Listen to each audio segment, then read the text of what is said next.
Imagine this. Pretend that I'm in the middle of my talk and it's interesting. You're not falling asleep. Pretend that it's so gripping that you want me to keep talking nonstop. That's something new. And in the middle of this talk, someone walks in and steps in front of me. What would you do? Chances are someone's going to shout, "Security!" and the person is off the stage. Now imagine that the baby taking its first steps is walking in the middle of this supposedly interesting talk. What would happen? Half of you would ask me to move out of the way.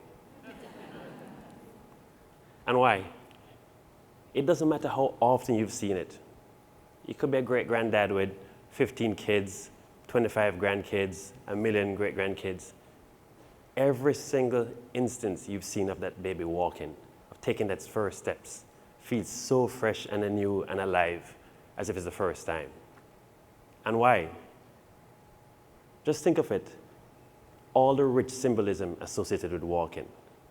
That child is taking the first in an act of independence in many ways, or sustained independence, freedom, dignity. There's something about the upright posture that carries that dignity. It's no surprise that people asked to crouch in the back of a bus in Montgomery in 1955, figured that they'd make a way to protest by walking. There's something about the upright posture, about walking, that carries with it this rich sense of dignity. So there's this baby with dignity and with freedom and with independence, but also the ways in which that child can more seize the other senses. That baby learns what no really means by going, "Oh, that outlet shocks. That's why mama says no." Or the baby is more able to fully realize other senses by going, "Oh, that nice smell, nice cake. I'll feel how that cake feels. Oh, there's mama's cake." No, I'm not going to ask you to start walking more. The eat your greens kind of advocacy of walking never really works. Telling people that they need to exercise more generally doesn't have them exercise more. So I actually want you to walk more out of its uselessness, not the ways in which it's useful for you, but the ways it's actually useless. The ways in which walking actually allows you to get lost. The ways in which walking reminds you of life and its many simple pleasures, but also its greatest pleasure. One chilly spring day, well, I'm Jamaican, so chilly means anything beneath 70 degrees. So one chilly evening, maybe in the 60s, I jumped out of the subway station in New York City, in a neighborhood in Williamsburg, neighborhood in Brooklyn, right to the edge where the hipsters meet the Orthodox Jewish neighborhoods. And I step out of the subway and see a man racing towards me, speeding in all black attire, and I looked and I recognized there's an Orthodox Jew moving quickly towards me. Now I assume that, and this is not as unusual as it should be, but I assume that my complexion, that being black made me seem suspicious, and so he was veering towards me because of that. So I tried to move quick, but not too quickly, lest I seem more suspicious, to get out of this man's way. So I veered, and somehow, maybe the all black was him being a ninja, and I misplaced him as an Orthodox Jew. But in no time, he didn't so much walk as glided, and he was right in front of me. And as he's coming right towards me, I think, not the face, not the face. I know, vanity. And leaned back, expecting to get hit or something of that nature, something not pleasant. And he leans forward in this lovely voice, quietly, and said, "Would you like to do a good deed?" Yeah, of course, I'm game for a good deed. Mind you, I was late for dinner, but still, I was too intrigued. So he said, "Follow me," turned, and darted off. So I followed the ninja, turned the corner, and there was an older man, a rabbi, with 3 kids waiting, huddled in the cold, so maybe it really was cold. And he said, "Follow me." I went across the street, stepped into the doors of this gorgeous synagogue with these majestic halls, headed up the stairs, thinking I'm about to do some marvelous task. only to walk in this kitchen, and he pointed at this tiny kettle and said, unplug the kettle. It's like, okay, unplug the kettle. And he goes, we're done, thank you. So I stepped out, ready to get on my way to dinner. The ninja was waiting. He goes, there's more, follow me. So I followed him, only to end up in his apartment. And when I walked in, his wife and 2 children were there waiting, standing in the middle. And it turns out it was a Jewish holiday, Shabbat. And so they're not supposed to do work, and there are certain tasks that were forbidden. So they were waiting for someone to help and to unplug things. And so to change the thermostat, unplug another kettle, and turn on the washing machine, the dryer rather, that had clothes in it waiting. While I was doing this, he said to me, what do you do? I said, oh, I'm a writer. And he goes, oh, send me a writing. I said, well, give me an email. Only for him to jot the email, and it was a kind of email I didn't expect from this distinguished-looking Orthodox Jew. It was more the kind of thing I expect from a young teenage girl. It's like, hi baby, 2755 at gmail.com. Something like that. I won't tell you his exact email.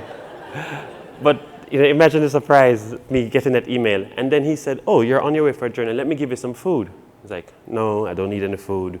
A good deed should be its own reward. Well, the truth really is that I was going for Japanese food, and I wanted to rush off for Japanese food. And then he bid me on my way, and he said, but hold on, you have to have something. I said, okay. And he goes, here, here's a popsicle, and it's kosher. So I took it, I was on my way. As I headed out of the apartment, there was someone standing, waiting.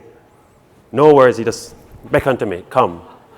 Headed down on the floor below, went inside this apartment, fully dark. And I was thinking, I'm either helping somebody or I'm getting abducted. I flick on the lights, and there were about a dozen people just standing, waiting, depending on the kindness of strangers. Just kind of like an X-Files moment, if you can imagine. Flick on this light, and everybody's just there in silence, waiting. Again, unplug a few things, turn on a few other things, and I was out. Only for me to hit these streets which I'd walked over and over and over again, and thought I knew only so well, only for me to recognize that there's this whole world here, waiting to be discovered. And the city does that to you, New York does that to you, but just about anywhere else does that to you. That in cities, towns, neighborhoods, your own home sneaks up on you. And just when you think you know it, there are all manner of things waiting to be discovered. It's as if you're an archaeologist walking through, and that there are multiple layers just waiting for you to peel off the layers, a fossil record for you to discover beneath layer, beneath layer, beneath layer, the things to be seen. And there's no way better to discover that, I think, than by walking. This simple act, this simple commonplace act, but within this simple act, so filled with the rich possibilities of discovering yourself, of discovering other people, but more than anything else, of not discovering, of recognizing how irreducibly complex people are, the Orthodox Jew with the teenage girl email, but discovering in many ways just how much we don't know of each other, how much there is waiting for us to discover about each other.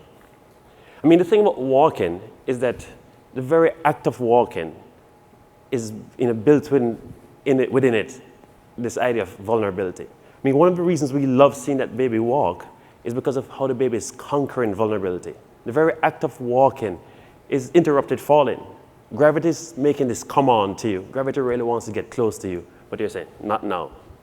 Keep some distance. And so the very act of walking is stopping us from falling, as the scientist is showing us.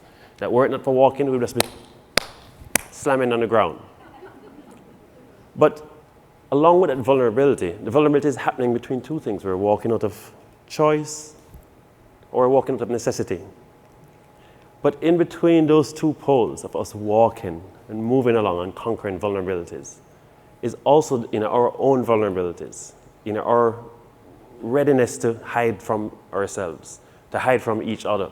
But even more than that, the ways in which we try to master everything around us, the ways in which we try to control everything around us to reduce that vulnerability. And so walking, though it conquers vulnerability, it also opens up to this rich vulnerability. And which is why I wanted to encourage us all to walk to get lost. That that experience with me and the Orthodox Jew, or that child interrupted my talk. I'm still waiting for someone to send out their child in the middle of this talk just to do that. We're seen walking as discovery, but also walking as serendipity, and walking as this embracing of mystery. That we walk to discover new things.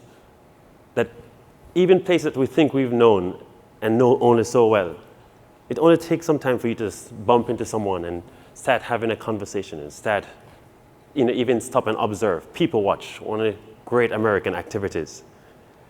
Only to start recognizing any number of marvelous things popping up and discovering about other people, or even ourselves.